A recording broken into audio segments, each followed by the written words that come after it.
अब ज्ञानवापी में एक और मोड़ आ चुका है। देखिए, ये एक बड़ा पड़ाव ज्ञानवापी में नहीं आया है, ये हिंदुस्तान की जो संस्कृति है ना उसको बांटने के लिए आया। आप कोई भी धर्म उठा के देखिए, ऋग्वेद, यजुर्वेद, सामवेद, अर्थवेद, कुरान, गीता, ये हिंदुस्तान हमारा है, ये बीजेपी कांग्रेस का हिंदुस्तान नहीं। जय श्री राम भी लगता है, अल्लाह अकबर भी लगता है और दोनों मगन है अपने। मैं आपको आज राम राज्य की परिभाषा राम राज्य की परिभाषा मैं बताना चाहता हूँ। मैं मोदी जी को चैलेंज करता हूँ कि आइए बैठिए और राम राज्य पे मेरे साथ बहस करिए। अगर वो राम राज्य पे मेरे साथ नेशनल पिलर, देश की आवाज। नमस्कार, एक बार फिर से आप सभी का स्वागत है और मैं आपके साथ मीरा राजपूत।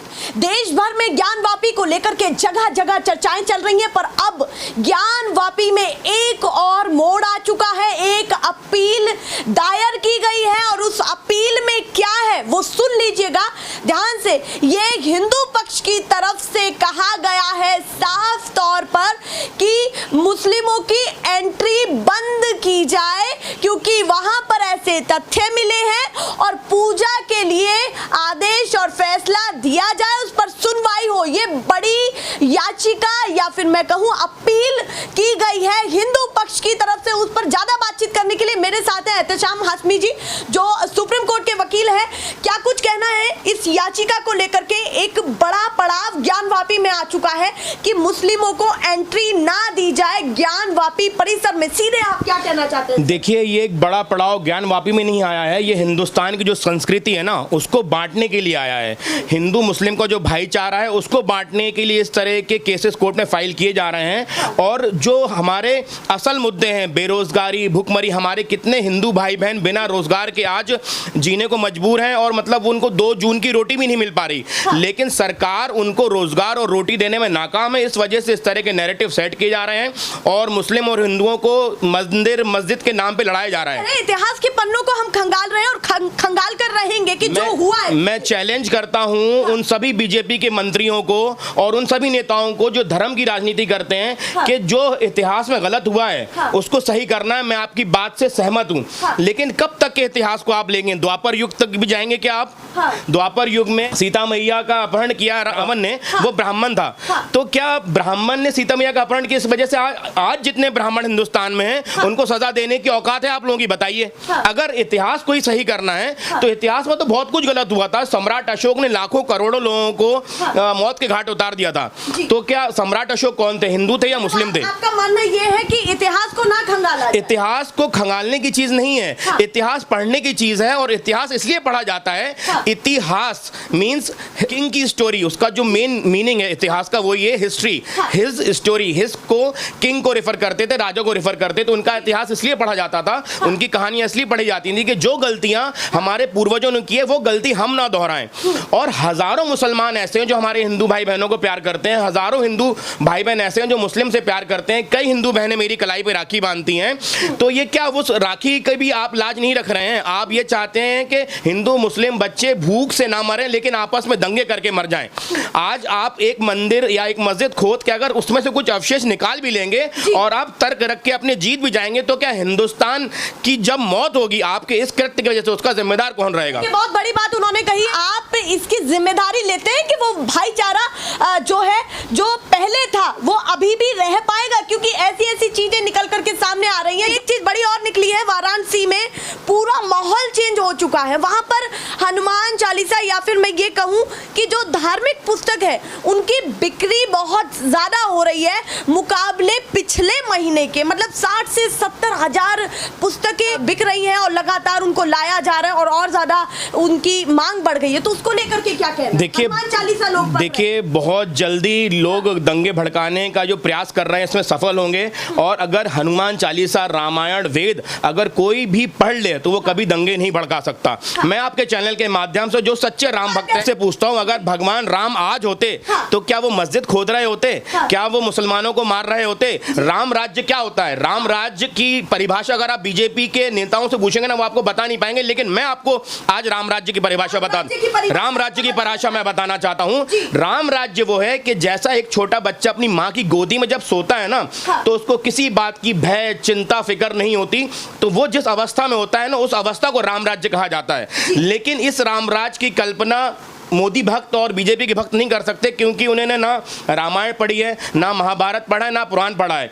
द्रौपदी का चीरहरण किसी मुस्लिम ने नहीं किया था, तो क्या आप उस चीरहरण की गलती आज के हिंदुओं को दे सकते हैं? इतिहास में अगर कुछ गलती हुई भी है मुगलों से, तो आप हिंदुस्तान के मुसलमानों को मुगलों से कनेक्ट क्यों करते हैं? हमें वीर अब्दुल हमीद खान, अब्दुल गफ्फार गांधी, मौलाना आज़ाद, इनसे कभी हिंदुस्तान के मुसलमानों को कनेक्ट नहीं किया जाता। आज मिसाइल मैन जो कि देश के लिए अपनी जिन्होंने जान दे दी, एपीजे अब्दुल कलाम आज़ाद जो भारत के राष्ट्रपति भी रहे हैं, उनके नाम पे आप एक विश्वविद्यालय तो बना नहीं पाए अभी तक, लेकिन बाबर के नाम पे और औरंगजेब के नाम पे आज कबर खोदने को तैयार है। नाम चेंज किया गया है सर, उसमें आपको पता होगा, भली भांति पता होगा। आदेश गुप्ता ने 4-5 मार्ग ऐसे बताए कि उनका नाम चेंज होना चाहिए, उसमें एक अब्दुल कलाम जी का भी नाम है, उसको लेकर देखिए मार्ग का नाम चेंज कर देना, अगर कोई मेरा नाम बिल गेट्स रख देगा तो मैं बिल गेट्स नहीं बन जाऊंगा। अगर वो मौलाना आज़ाद के नाम पे एक यूनिवर्सिटी बनाते और इतने सच्चे राम भक्त हैं, शिव भक्त हैं, तो भगवान शिव के नाम पे एक ऐसी यूनिवर्सिटी बनाए पूरे हिंदुस्तान के हर स्टेट में हो, जहां पे हमारी बहन बेटियां फ्री में पढ़ सकें और बिना किसी भेदभाव के पढ़ सकें। लेकिन ये इस तरह के काम नहीं कर पाएंगे, क्योंकि ये सारा जो हिंदुस्तान की वेल्थ थी, जो पैसा था, वो अपनी जेबों में डाल चुके हैं। इसलिए अब ये धर्म के नाम पे लड़ाने का काम जारी है, मुझे लगता है जारी भी रहेगा। दोनों को क्या कहना चाहते हैं सुप्रीम कोर्ट के वकील होने के? देखिए, एक हिंदुस्तानी होने के नाते, एक अच्छा शहरी होने के नाते मैं ये कहना चाहता हूं कि जो भी धर्म की राजनीति कर रहा है, चाहे वो बीजेपी में हो, चाहे कांग्रेस में हो, चाहे समाजवादी पार्टी में हो, या बसपा में हो, या सपा में हो, कोई भी हो, लेकिन अगर वो धर्म की राजनीति कर रहा है तो वो पूरे हिंदुस्तान का दुश्मन है। ये तिरंगा में जो 3 कलर है ना, सैफरन, व्हाइट एंड ग्रीन, ये हमारे हिंदुस्तान की खूबसूरती है। आप इसमें से एक रंग भी अगर हटा देंगे ना, तो हिंदुस्तान का जो बुलंद भारत की बुलंद तस्वीर की हम बात करते हैं, वो हम फिर मुकम्मल तरीके से नहीं देख पाएंगे। मुझे बहुत शर्म महसूस होती है कि बीजेपी के जितने नेता और मंत्री हैं, अपने बच्चों को ऑक्सफोर्ड, लंदन, यहाँ पढ़ने के लिए भेजते हैं। अभी मध्य प्रदेश में शिवराज सिंह चौहान के साहबजादे, उनको मैं मुबारकबाद देना चाहता हूँ कि उन्होंने संघ नहीं ज्वाइन किया, आरएसएस नहीं ज्वाइन किया, तलवार लेके किसी मस्जिद के सामने डांस नहीं किया, उन्होंने पढ़ाई को अपना मुस्तकबिल बनाया और एलएलएम की डिग्री हासिल करी। और ऐसे पढ़े लिखे युवा आने चाहिए हमारी सोसाइटी में। लेकिन एक तरफ मैं आपको ये बताना चाहता हूँ कि बीजेपी के लोग अपने बच्चों को तो फॉरेन पढ़ने भेजते हैं, लगते हैं, जय श्री राम भी लगता है, अल्लाह अकबर भी लगता है, और दोनों मगन है अपने। देखिए, जो भी इस तरह के नारे लगा के हिंदुस्तान की संस्कृति को खराब करना चाहता है, गंगा जमुनी तहजीब को खराब करना चाहता है, वो देश का दुश्मन है और उन्हें सलाखों के पीछे जल्द से जल्द पहुंचाना जाना चाहिए। ये हिंदुस्तान हमारा है, ये बीजेपी कांग्रेस का हिंदुस्तान नहीं है, ये हम हिंदुस्तानियों का हिंदुस्तान है। हिंदू, मुस्लिम, सिख, ईसाई, सबका हिंदुस्तान है, सबका खून शामिल है यहाँ की मिट्टी में।